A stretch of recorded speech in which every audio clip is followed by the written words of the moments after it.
Hello guys, it's Revolution. In this video we're going to talk about Goku's deadliest move, the Dragon Fist, but first I have an important request. If you are subscribed to the channel, please do hit that bell button and click all notifications on, because I've been getting a lot of reports that you guys are not receiving or being notified when my latest content drops. So please do click that bell button and click all notifications on. Thank you guys. So what is Goku's most powerful move? Now I'm sure a lot of you are already thinking, well, it must be the Spirit Bomb, but the Spirit Bomb is practically lending energy from basically everybody and anything else. And as we saw on Namek against Frieza, doesn't necessarily always amplify Goku's power. Not only that, Goku needs a lot of time to prepare that move and willing lenders, and the opponent wouldn't normally just stand there whilst you charge up that attack unless you're the walking embodiment of too much smoke named Jiren. Whilst the Kamehameha has been known to amp Goku's power, Goku may have a move that exceeds the Kamehameha in power amplification. Now this move isn't necessarily canon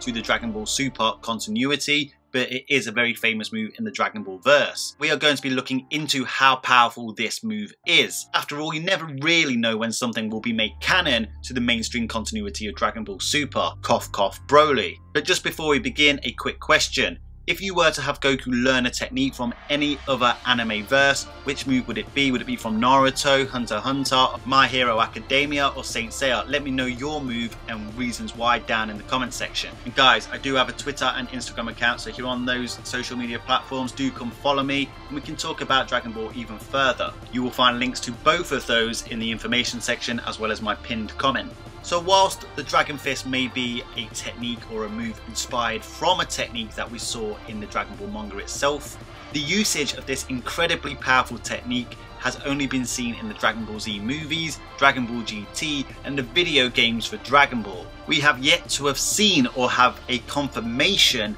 of the Dragon Fist being used in Dragon Ball Super. However, we have seen in the Dragon Ball Xenoverse 2 game, Super Saiyan Blue Goku used the Super Dragon Fist to beat Turret Absorbed Mira.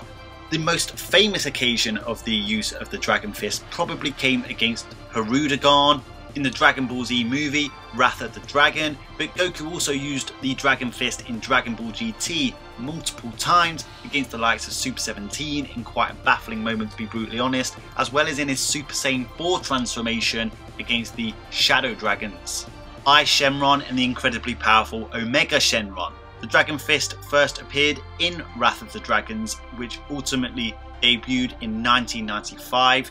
Obviously, Battle of Gods and Resurrection of F are under the slogan of Dragon Ball Z, but ultimately they do kind of fit in the Dragon Ball Super continuity and the new wave of Dragon Ball, whereas Wrath of the Dragons was the final Dragon Ball Z movie in most people's eyes because ultimately it tied into the Dragon Ball Z story, even though they are, once again, separate canonicities. But ultimately it came out a year before Dragon Ball GT released, and it's probably because of the popularity of that movie and the technique that Goku used to destroy Hirudegarn that we saw it so many times in Dragon Ball GT itself. But because it came so late in the original run of the Dragon Ball Z anime, and because Dragon Ball GT flopped, not a great deal of information about the Dragon Fist exists. The Daizenshu does mention the Dragon Fist, but once again, it doesn't really give a lot away. This is what the Daizenshu has to say. The Dragon Fist is a key manipulation move that is used by Goku. Special characteristics: the new special attack which Super Saiyan 3 Goku used to defeat the Phantom Majin Hirudegarn with in the movie Dragon Fist Explosion. Obviously they are Japanese terms for that movie.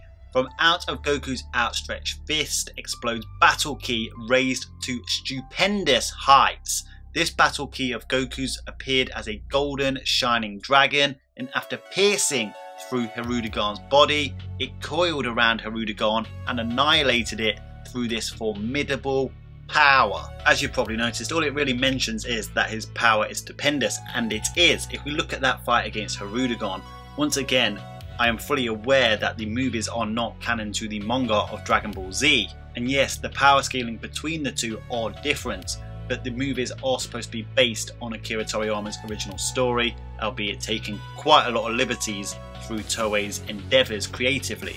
Actually, I want to correct myself. I say based on Akira Toriyama's original stories, but actually they loosely tie in to Akira Toriyama's original stories for example the lore and the history and the continuity, etc. So obviously Goku defeated Hirudegarn, the Majin Phantom, with this powerful Dragon Fist, but how powerful was Hirudegarn?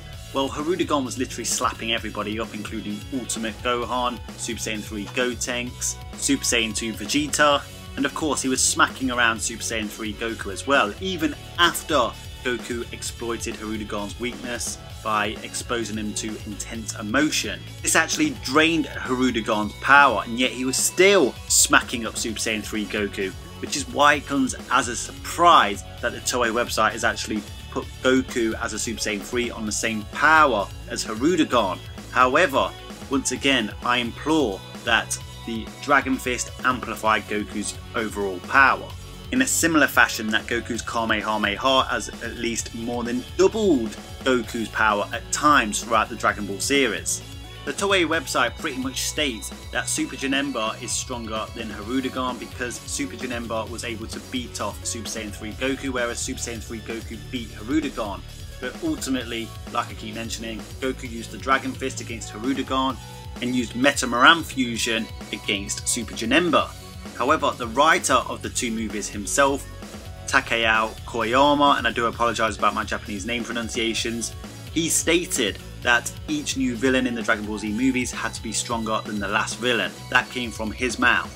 So there's two official sources that actually contradict each other, so we have to really look at what else can indicate what Hirudegarn's power is. Of course, Ultimate Gohan and Super Saiyan 3 Gotenks were stronger than Super Saiyan 3 Goku in the manga.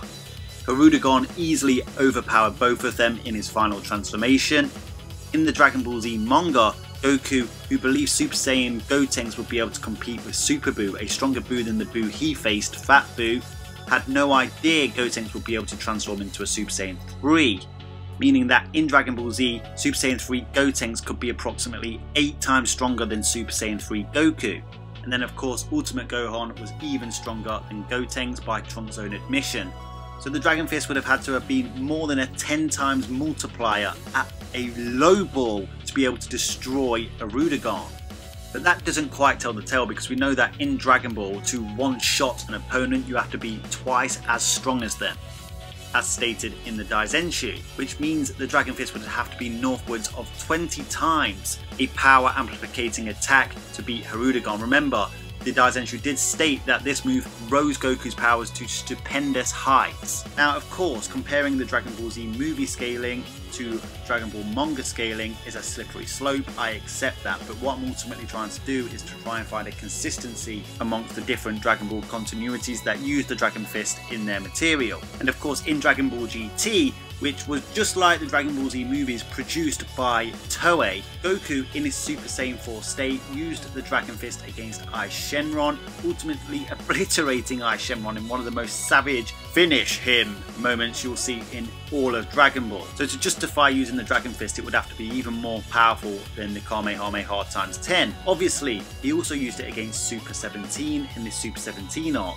Now this arc in Dragon Ball GT is the most ludicrous arc to power scale in the entirety of Dragon Ball, seriously. Now this came before Ai Shenron actually, but base Goku, Kid Goku in Dragon Ball GT was able to punch a hole through Super 17, who moments before couldn't beat him as a Super Saiyan 4. Now if you've been following my channel for a while, you'll know that I've been advocating that Super Saiyan 4 is far more powerful than most people give it credit for, and I find it hard to believe that base Goku is as strong as his Super Saiyan 4 counterpart from just a few moments earlier. Ultimately, Super 17 was getting that strong, absorbing Super Saiyan 4 Goku's attacks, that Super Saiyan 4 Goku couldn't beat him. Eventually Android 18 got involved, and Goku in his base realised what Android 17's weakness was, that when he was absorbing energy, he was open to attack, and apparently that was enough to secure the Dragon Fist, plunging through Super 17's chest. Goku then finished him off with a regular Kamehameha in base. Now, it doesn't make a whole deal of sense, but the only way to rationalize it is to say that when Super 17's barriers were down and he was open to attack, that his defenses were somewhat proportionally weaker, especially against physical attacks such as the Dragon Fist. But I don't believe the amplification of power from the Dragon Fist matches the Super Saiyan 4 multiplier, which could be as much as 400,000 times base. So is there a way to put a limit on how powerful this move could be? Well, we have to look at Goku's fight against Omega Shenron. A 10 times Kamehameha had no effect on a Mega Shenron whatsoever as a Super Saiyan 4, whereas Super Saiyan 4 Gogeta literally spun a Mega Shenron a new one. Now we know Metal Fusion is a dozens of times multiplier that could range from 24 to 96 times. In fact, some people believe it could mean up to 144 times. Unfortunately, this information comes from an official Dragon Ball GT guidebook, the GT Perfect files. Given a Mega Shenron's dominance over Super Saiyan 4 Goku and Vegeta, Super Saiyan 4 Gogeta's slappage of a Mega Shenron, I think it's safe to say that it's on the higher echelons of those dozens of times. Now Goku felt the need to use the 10 times Kamehameha Dragon Fist on a Mega Shenron. He didn't feel like the Dragon Fist alone would be enough. This tells us that the Dragon Fist is not as powerful as Metal Fusion.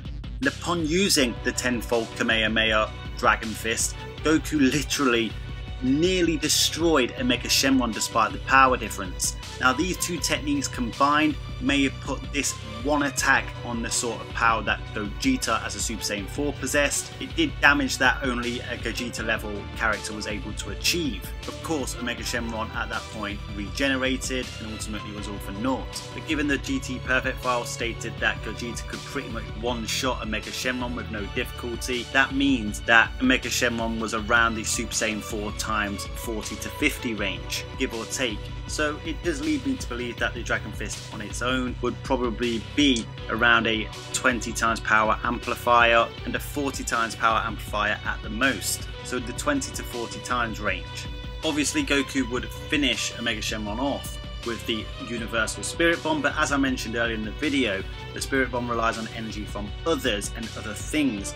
Whilst I'm sure Goku pours his energy into it as well, it isn't all Goku's own power. This is why it's Goku's deadliest move. Now obviously, we've never seen it in Dragon Ball Super, or have we? Remember in Battle of Gods, the two huge key dragons that appeared during Beerus and Goku's fist clashes, which were tearing apart the three-dimensional atomic bonds of the Dragon Ball Universe 7 macrocosm. Now, we've never actually been told what that was or ever seen it again for that matter, but was that a variation of the Dragon Fist in Dragon Ball Super, maybe a God Dragon Fist, or was it just simply a nod to the Dragon Fist? We can't really assert it as we've never had the information confirming it, but you know, it's very, very similar, isn't it? And of course then we've had other moments that have similarities. We have the key amplified punches that Vegito uses against Merge Zamasu, as well as Vegeta against God of Destruction Toppo. And even in the final battle against Jiren as Mastered Ultra Instinct, when Goku punches Awakened Jiren directly in the face, the lead up to that really resembles the Dragon Fist, obviously with no massive fuck off dragon behind it. Whilst we may never see a Super Saiyan Blue Dragon Fist, we did at least see it in Dragon Ball Xenoverse 2 as mentioned earlier against Toa Absorbed Mira. But if this move ever was incorporated